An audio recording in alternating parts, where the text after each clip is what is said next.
അതാണ് എന്തുകൊണ്ടായിരിക്കാമെന്ന് ആർക്കും മനസ്സിലാകുന്നില്ല. അതാണ് ഈ ഗവൺമെൻറ്റിൻ്റെ ഫ്ലാഗ് ഹാൻഡിൽ ഇപ്പോൾ ഒരു സോമർസാൾട്ട് ഒരു മലക്കം മറിച്ചിൽ എന്തിനാണ് എന്നുള്ളത് ഞങ്ങളും ചോദിക്കുന്നത് അതിന് തന്നെയാണ്. അതുകൊണ്ട് തന്നെയാണ്. തീർച്ചയായിട്ടും UDF ഒരിക്കലും ഈ ഒരു പാഠ്യ പദ്ധതി നടപ്പിലാക്കില്ല. അത് വളരെ ക്ലിയറാണ്. അവരൊക്കെ ഫൈറ്റ് ചെയ്ത് അതിൽ അത് പറ്റൂല ഇത് പറ്റൂല എന്നൊക്കെ പറഞ്ഞ് നേരെ ചെന്ന് ഒപ്പിട്ട് നടപ്പിലാക്കിയിട്ടില്ല ആരും. അവരൊക്കെ ഫൈറ്റ് ചെയ്ത് ഓരോ ഘട്ടത്തിലെത്തിയവരാണ് എല്ലാ ഗവൺമെൻറ്റും. നേരെ ചെന്ന് ഒപ്പിട്ട് ഒരു ഗവൺമെൻറ്റും നടപ്പിലാക്കിയിട്ടില്ല. ഇന്ത്യയിലെ ഒരു സംസ്ഥാന ഗവൺമെൻറ്റും BJP ഇതര ഗവൺമെൻറ്റും നേരെ ചെന്ന് അവർ പറഞ്ഞ പോലെ ഒപ്പിട്ട് നടപ്പിലാക്കിയിട്ടില്ല. ഇതിപ്പോൾ ഉദ്യോഗസ്ഥന്മാർ നേരെ പോയി ഒപ്പിടുകയല്ലേ ചെയ്തത്. മറ്റവരൊക്കെ ഒരുപാട് കോടതിയും വകുപ്പും കാര്യങ്ങളൊക്കെ കഴിഞ്ഞ് ഫണ്ട് കിട്ടണ ഞങ്ങളെ അവകാശമാണ്, ജനങ്ങളുടെ നികുതിപ്പണമാണ്, ഇതിങ്ങനെ PMC നടപ്പിലാക്കിയാലേ പറ്റുള്ളൂ എന്ന് പറയുന്നത് ശരിയല്ല എന്നൊക്കെ പറഞ്ഞ് കോടതിയിലൊക്കെ വാദിച്ച് ഫൈറ്റ് ചെയ്ത് അങ്ങനെ പല വിധികളും നേടിയെടുത്ത് അങ്ങനെയൊക്കെയാണ്.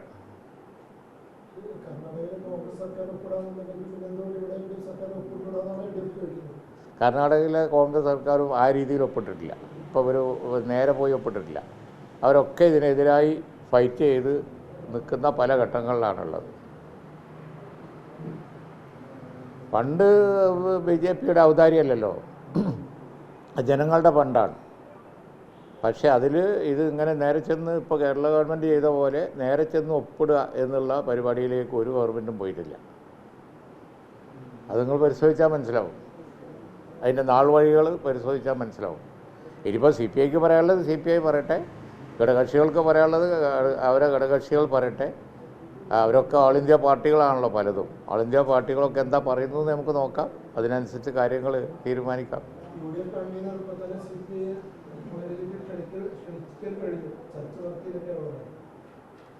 അല്ല, അത് പിന്നെ ക്ഷണം ഉണ്ട്. പക്ഷെ അഭിപ്രായം പറയേണ്ടത് അവരാണല്ലോ. UDF കൺവീനർ പറഞ്ഞ് ഞാനും കണ്ടു. അത് ഇനിയിപ്പം ഞങ്ങൾ ഇതിനെപ്പറ്റി കൂടുതൽ പറയുന്നില്ല. അത് ഓരോ പാർട്ടി തീരുമാനിക്കേണ്ട കാര്യമാണ്. CPIൻ്റെ കാര്യത്തിൽ ഏത് പാർട്ടിയാണെങ്കിലും മറ്റൊരു മുന്നണിയിൽ നിൽക്കുമ്പോൾ ചർച്ച നടത്താനോ അല്ലെങ്കിൽ അഭിപ്രായം പറയാനോ പോകുന്നില്ല. ക്ഷണം വേറൊരു കാര്യമാണ്. കൺവീനർ ഈ ക്ഷണത്തിൻ്റെ കുറവ് വേണ്ടെന്ന് വിചാരിച്ചു കാണും. അല്ല, അത് ഇപ്പോൾ ഇപ്പോൾ ചർച്ച ചെയ്യണ്ട. അത് അത്തരം ഒരു ഘട്ടം ഒരു അജണ്ട മുമ്പിൽ വരുമ്പോഴല്ലേ അത് ചർച്ച ചെയ്യേണ്ടതുള്ളൂ. ഇപ്പോൾ അജണ്ട മുമ്പിൽ വന്നിട്ടില്ലല്ലോ. ഇപ്പോൾ ഇതാണ് PMC, അത് ചർച്ച ചെയ്യാം.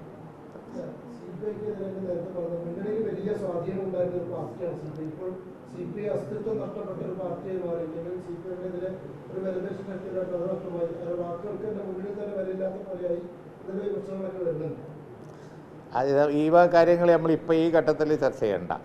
ഇപ്പോൾ PMCയിൽ ഊന്നി നിൽക്കാം, അതിൻ്റെ അപ്പുറമുള്ള കാര്യങ്ങളിലേക്ക് പോകണ്ട. ഇത് സംബന്ധിച്ച് അത്ര മതി. വേറെ എന്തെങ്കിലും ഉണ്ടോ ചോദിച്ചോ?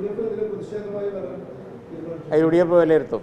UDF ഇപ്പോൾ ഈ കാര്യങ്ങളിൽ എന്ത് ഗവൺമെൻറ് ഇതുകൊണ്ട് മുന്നോട്ട് പോകുന്നതാണ് എന്നുണ്ടെങ്കിൽ ഗവൺമെൻറ് UDF എന്ത് ചെയ്യണമെന്നുള്ളത് തീർച്ചയായിട്ടും UDF വിലയിരുത്തും.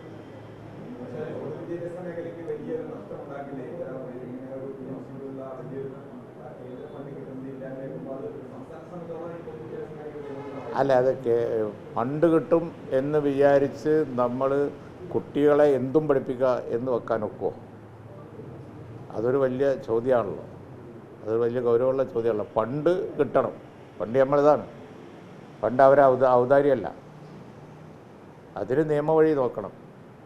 തമിഴ്നാടൊക്കെ ചെയ്യുന്ന അതാണ് മാതൃക. അല്ലാതെ നമ്മൾ നേരെ പോയി ഒപ്പിടുന്നത് ആശങ്ക ഉളവാക്കുന്ന കാര്യമാണ്. അത് തീർച്ചയായിട്ടും ഒരു ചെറിയ കാര്യമല്ല. ഓക്കെ.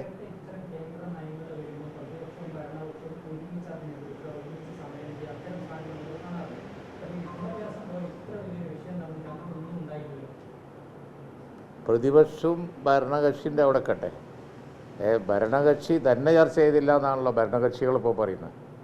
അതല്ലേ പ്രശ്നം. അതുതന്നെയാണ് ഇപ്പോൾ എല്ലാവരെയും അത്ഭുതപ്പെടുത്തുന്നത്. എന്തിനാണ് ഇപ്പോൾ ഈ ഗവൺമെൻറ്റിൻ്റെ അവസാന കാലത്ത് ഇപ്പോൾ ചെന്നൊപ്പിടുന്നത്? എന്നുള്ളത് വളരെ ആശ്ചര്യകരമായ ഒരു കാര്യമാണ്. നോക്കാം, ഇനി നമുക്ക് CPIയുടെ കമ്മിറ്റി കൂടി വിവരങ്ങൾ പറയട്ടെ, എന്നിട്ട് അതിനെക്കുറിച്ച് പറയാം.